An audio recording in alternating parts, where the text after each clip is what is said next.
ме балалар? Сәлеметсіз мұғалім. Көңіл-күйлерің қалай балалар? Жақсы.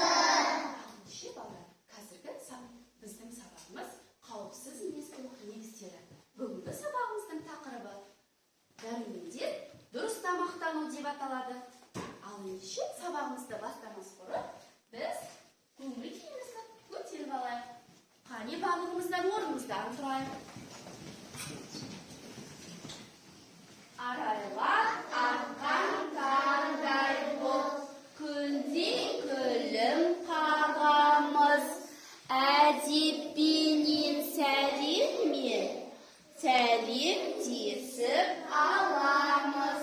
Қайырлы таң қонақтар, қайырлы таң достарым, жақсы көңіл күймен сабағымды бастаймыз. Жарайсыңдар балалар. Балалар, бүгін мен сендерге сабағымызды бастамас бұрын бірінші жұмбақ жасырғым келіп отыр. Жұмбағымызды шешесіңдер ме балалар? Дайынсыңдар ма? Ал ендеше мұқият болыңдар. Ұрмай соқпай жылатпады, әркім бірақ ұнатады. Өзіне қалай біліп қойыңдар? Қалай біліп қойыңдар? Ұрмай соқпай жылатады, оның сыртын ашқан кезде біздің көзіміз ашиды. Дұрыс, қияс балалар. Үсті тас, асты тас, ортасында піскен асы. Нан, дұрыс айтады Назым, өте тамаша. Есігі жоқ, тесігі жоқ. Ақ тоқтың ішінде несібі көп? Жұмыртқа өте тамаша. Ішінде несібі көп деген сарысы бар. Ол сарысының өте пайдалы. Жылтоқ. Балаларға жылтоқ дейді орысшада. Ал енді балалар, келесі жұмбағым. Ұзын мұртты сарылар, қойнында дәні бар. Ол сәбізді. Бидай, дұрыс айтады Азиз, өте тамаша. Ол бидай. Ал енді айтыңызшы балалар. Пияз, нан, жұмыртқа, бидай, оның барлығы неге жатады?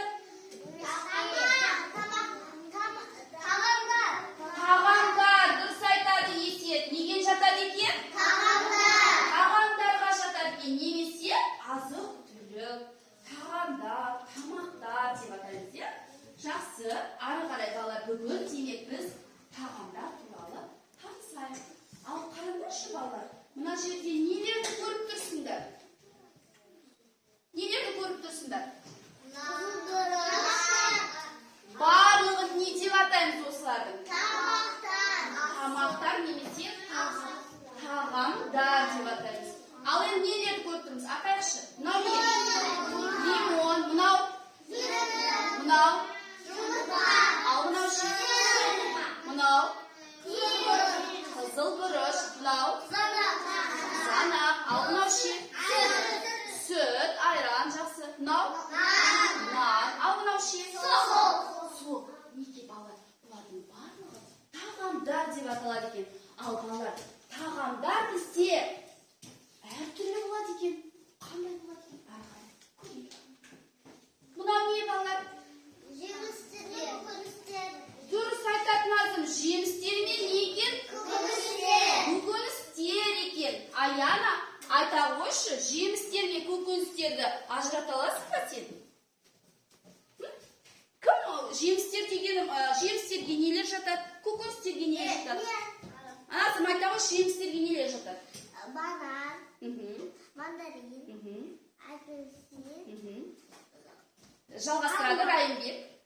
қарбыз, дыня. Қарбыз, сосын дыня, қауын, сосын Алма. алма, өте тамаша. Еще виноградпен, тағы банан. Жақсы. Ал мұрт дұрыс айтады. Жақсы. Ал енді көкөністерді айтайықшы балалар. Көкөністерді. Не деп айтады? Қызғыныш. Балалар, қолымыз көтеріп жауап береміз. Қызанақ, қияр, жүзім, Қызыл бұрыш, дұрыс айтады Азиз. Жүгері. Брокколи. Жақсы. Капуста мен Капуста мен огурцы. Огурцы. Қияр. Дұрыс, балалар. Жарайсың. Ау? Қызылша, дұрыс айтасың. Жақсы. Ал енді келесі тағамды көрейік. Қандай тағам екен? Балалар, бұның барлығын не деп атаймыз? Ет тағамдары деп атайды екенбіз. Ет тағамдары. Ал айтыңдаршы, ет тағамдарынан не жасалады? Колбаса, сосиска, ходок. Бес бармақ істеуге. Бес бармақ істеуге болады. Еттен. Тамақ. Қандай? Жақсы. Сорпа. Қандай тамақ? Котлет жасауға болады. Колбаса жасауға болады. Шашлык жасауға болады. Өте тамаша. Арай.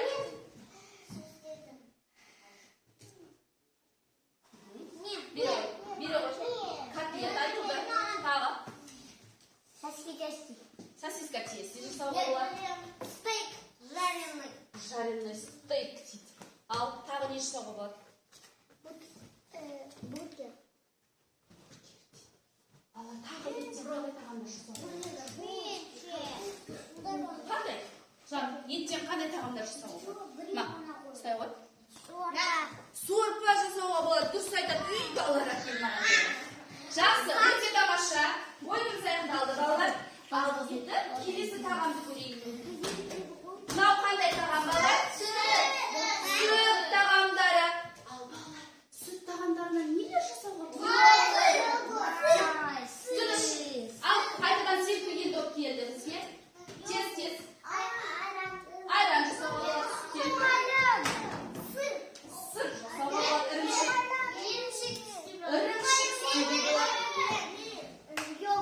Йогурт істеуге болады. Так, май істеуге болады. Өте тамаша. Қаймақ жасауға болады. Тағы қымыз жасауға болады. Өте тамаша балалар. Жақсы. Бар бізде әлі тапсырмаларымыз бар. Келесі сабақ. Али, мұқият бол. Сенен сұраймын қазір. Жақсы. Оннан, мына балалар неден жасалған балалар? Оннан жасалған тамақтар. Бәріміз бірге айтайықшы. Оннан жасалған тамақтарға не жасалады? Серпілген топ тағы да келді. Айсереге барады. Булочки. Қазақшасы? Нан. Айтылды. Бауырсақ өте тамаша. Аруша. Шербет қандай керек? Пирожки жасаймыз. Булочки. Булочкидан оған бір нәрсе саласында. Алма салуға болады. Батон. Жақсы. Балалар. Жақсы балалар. Өте тамаша. Алғыштал балалар. Балалар, біздің серпілген топ шаршады. Енді келесі тапсырмаға қараймыз. Жан, бесенірек боламыз сабаққа. Бұл тағамдардың барлығында дәрумендер бар екен. Не бар екен? Дәрумендер дегеніміз не екен? Кім біледі? Витамин. Балалар, дәрумендер дегеніміз Аяна. Ол біздің мына ағзамызға керекті зат екен. Егер де нанды жақсы жесек, жеміс-жидектерді жақсы жесек, біз қандай болады екенбіз? Күшті болады екенбіз. Дене қуатымыз үнемі асып жүреді екен. Біздің деніміз қандай болады екен? Сау болады екен. Балалар, сол үшін үнемі витамині көп тамақтарды тұтынып жүру керек екен. Ал ендеше біз бүгін витаминдермен танысамыз. Балалар, мынау қандай әріп? А әріпі. Демек, балалар, А дәрумені қызанақта, асқабақта, алмада, сәбізде,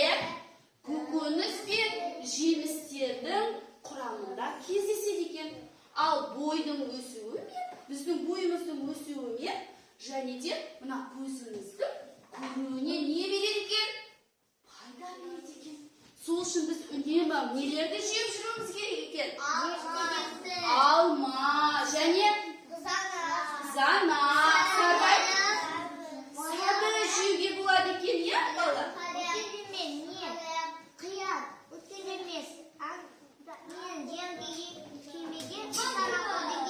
Жақсы, балалар. Ал енді келесі мынау қандай әріп? В.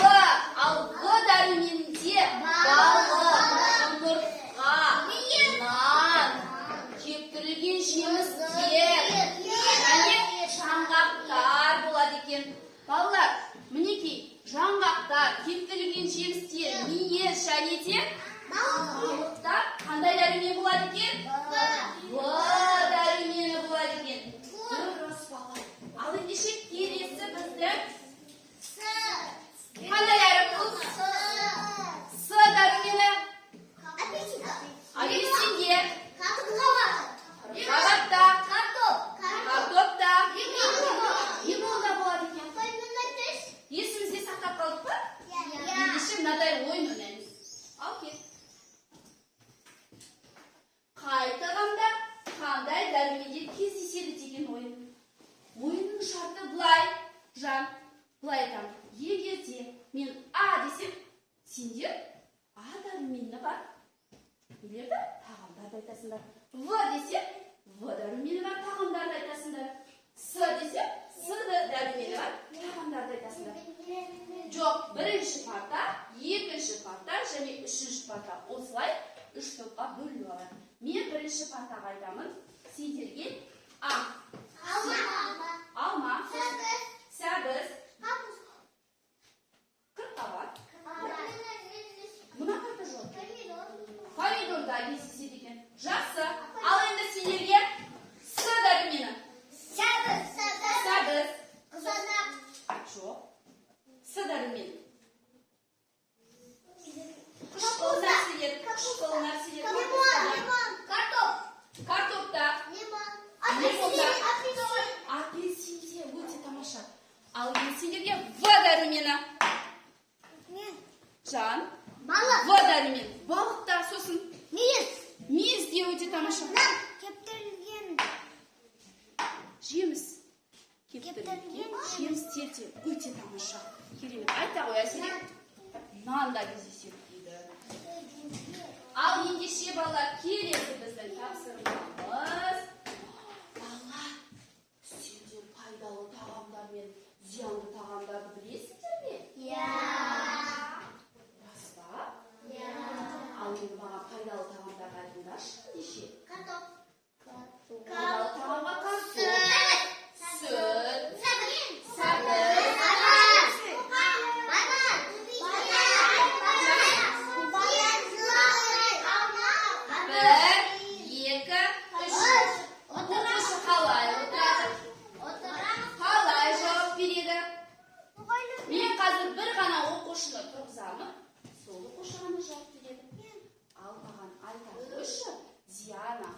сен пайдалы тағамдарға қандай тағамдарды жатқызар едің? Алма, лимон.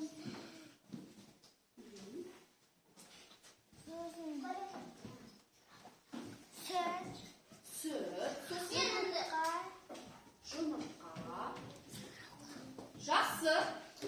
Ал енді мен зиянды тағамдарға нелерді жатқызар едім? Ясин айтамын. Тыныш, мен Ясинаны сұрап тұрмын. Ясин айтамын. Бургер. Кола. Чипсы. Пицца. Кока-кола. Жвачка. Жақсы. Ал енді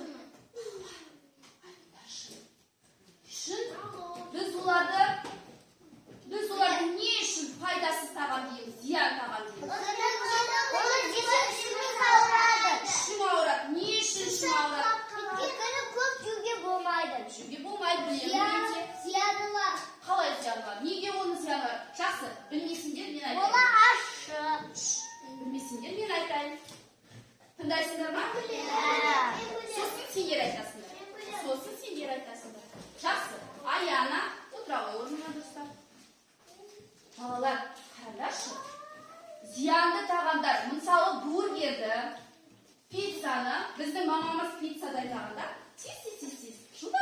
енді.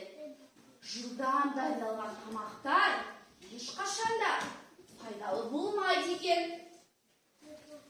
Пайдалы тағамдарды көбіне қайнатып жеу керек екен. Ал бала тегі бала кішкене, иә?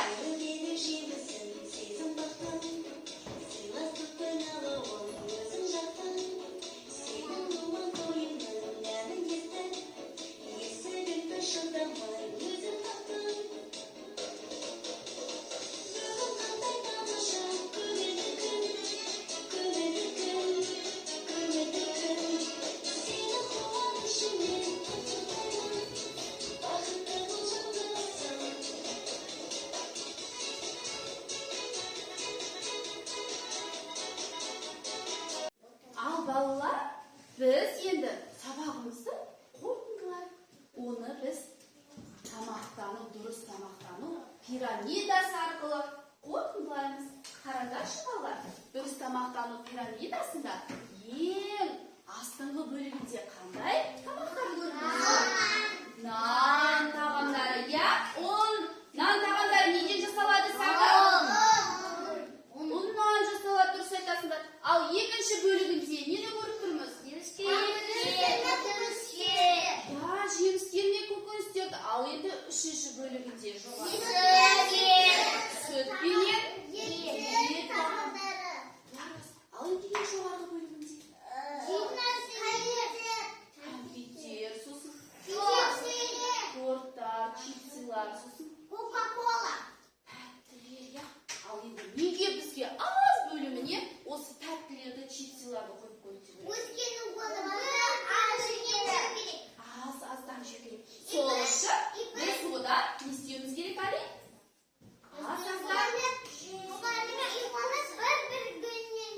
Жақсы. Ал ендеше бала, сендер тамақтану пирамидасын өздері жасасындар боласындар. Сурет мында қарап, суретке қарап, тамақтану пирамидасын жасайсыңдар. Алдарында суреттер берілген. Ал тамақтану пирамидасын мына пирамидаға қарап жасаймыз. Бірінші қандай өнімдерді қоямыз? Нан. Ал қанекей нан өнімдерін қойып шығыңдар.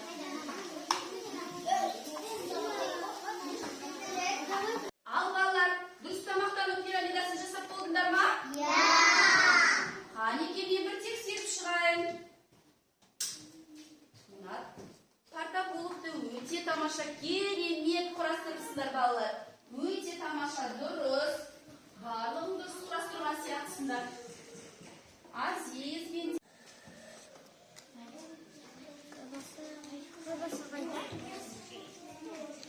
маған қарайық барлығымыз. Мұғалімге қарайық. Бүгінгі сабақта немен таныс болдық? Тағамдар мен жақсы. Тағамдардың қандай түрлері бар екен?